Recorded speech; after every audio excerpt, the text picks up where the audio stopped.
Hello, beer tubers, and welcome to another beer review with me, Peter, the Master of Puppets. Today, joined by Lasse, the Sultan of Simcoe, and our friend Christopher. So Christopher is a home brewer. Yes. What will you call it, Christopher? Or we actually call you Enduro, which is his last name. Or just Chris. Chris. You're a home brewer. You like craft beer as well. You just got back into home brewing, didn't you? Yes. After a long break. A very long break, yes. What do you brew usually? Usually pale ales and stouts and porters and stuff. Relatively easy beers to brew and with like a quick turnaround time. Nothing like extreme like imperial stouts or something. So generally just lighter beers. Yeah. And I remember we had a foray into cider. You did that as well. Different fruit wines and stuff. We actually had some good times on your fruit wine. Yes. And meat. And meat, that's right. But beer, you're back at it, which is awesome. So we're drinking a beer today, but I guess it's a bit a fusion almost. It's a sour. It's a kettle sour from the States. Have you had a sour before? Kettle sour? No, never. No? It's my first. Wow. Well, this is going to be interesting because this is a super fruity kettle sour. Lasse, you love sours. I love sours. Yes. I think you'll like this one a lot. This is from Alvarado Street in California. Is it Monterey or something like that? I believe so. And Salinas. They have two locations now. But this is their Biggie's Blueberry Brunch Bonanza. So this is their pie-inspired kettle sour made with blueberries and Tahitian vanilla beans and 7%. I already had another version. They do different fruited versions. And I had one with boysenberry, which was really nice. Well, this is the blueberry version. And they're making some great beer here. And the reason why you call it like super fruited is because they chug in a shit ton of fruit. That's why it also says on the can, keep it cold and drink it fresh to get that vibrant fruit character. Because there's also a tendency for the lactic bacteria to eat all the fruit sugars and it'll just be more sour. And we don't want that. We want that bright fruit character in a sour like this. So pour is a very nice color. What do you guys call this? Well, it's like almost pink, isn't it? It's like or maybe ruby red.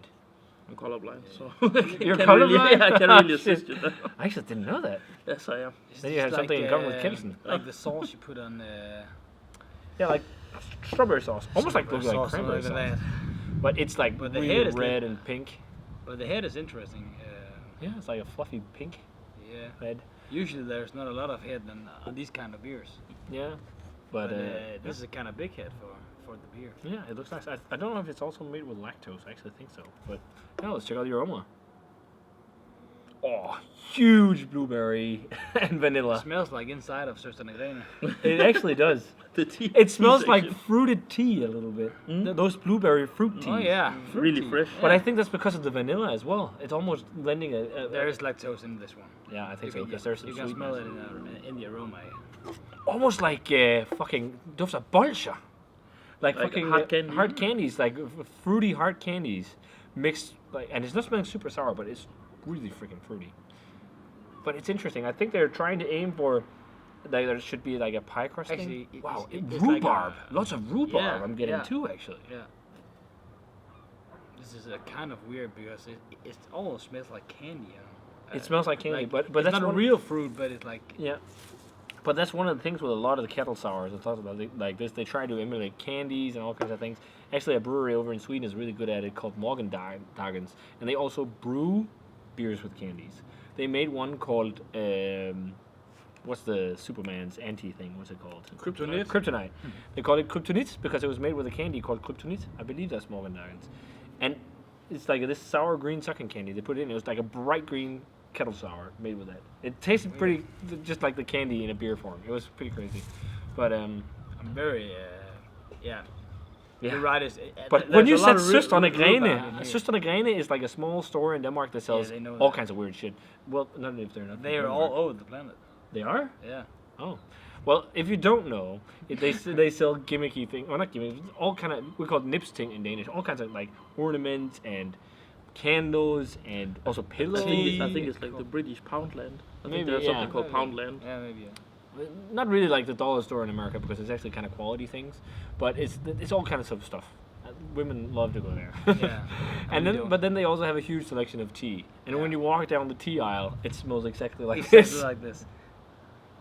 That's funny. Well, yeah, let's try it. Yeah, it does. Let's try it. Cheers. And thanks to Cheers. Beer Gym for this one. This is another one from Beer Gym. The last beer actually I've left from Så, Alvarado. nu smager vi. So last time I want to try it, let's try it. Cheers. Thanks to Beer Gym for the beer. Check them out. Link for them is down below.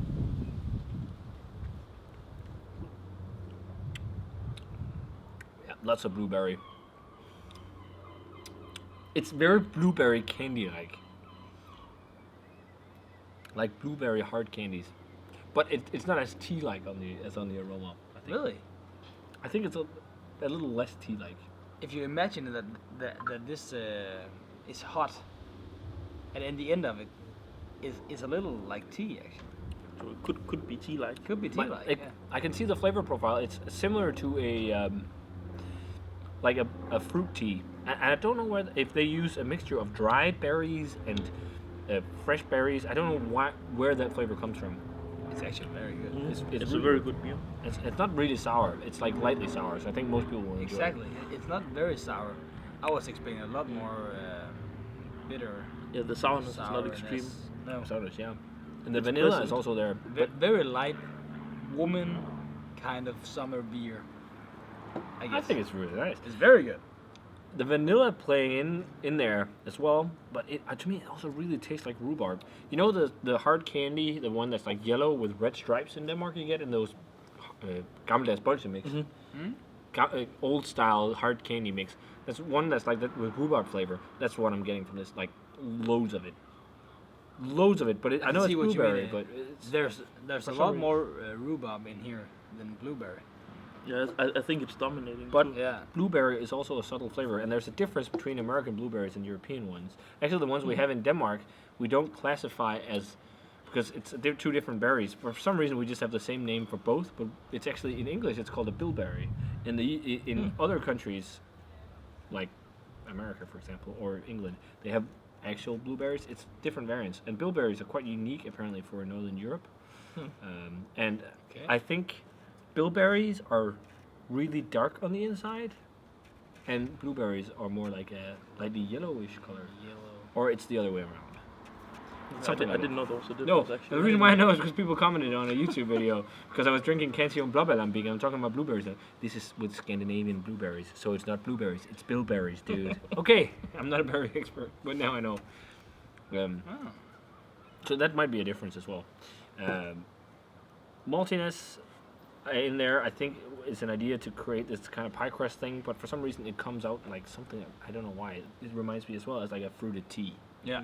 Yeah. But I think I'm going to go straight 90. I think it's really nice, really refreshing, but I've preferred the boysenberry a bit more. But I think this is a great gateway beer for people to get into sour beers because it's not crazy sour and it's more fruity. And then you can gradually increase. Because if you gave one like a super funky sour lambic as a first sour beer, you know, they wouldn't like it as much. This is more approachable. I'm gonna go 90 as well as beer. Actually, it's a very good beer, but a little more sour would not have killed me. 92. I think it's a really good entry beer. Nothing too extreme. Very drinkable, especially in the summer. Yeah. Refreshing stuff. So, if you guys want to check out Biggie's Blueberry Brunch Bonanza, I'm pretty sure it's still available on Beer Gym. They have a few left of the, I keep saying that in all the reviews of Alvarado, but of the Alvarado Street beers, which is a shame. I don't know why, but people are not as hyped about this brewery, but what I've had from them besides this has been like really fucking great. But it's because it's not so known in Europe. So I urge you guys to try some. But this is very nice. If you like fruited, kind of super fruited sour, it's up your alley. I think you'd like to try it. So yeah, if you had it, guys, let us know what you thought of it. What is your favorite variation of Biggie's Brunch Bonanza? And as always, remember to comment, subscribe, check out the Facebook fan page and Twitter and Instagram. Give this video a thumbs up if you enjoyed it. And we're going to say cheers in some nice, delicious pink beer. And see you guys in another beer review.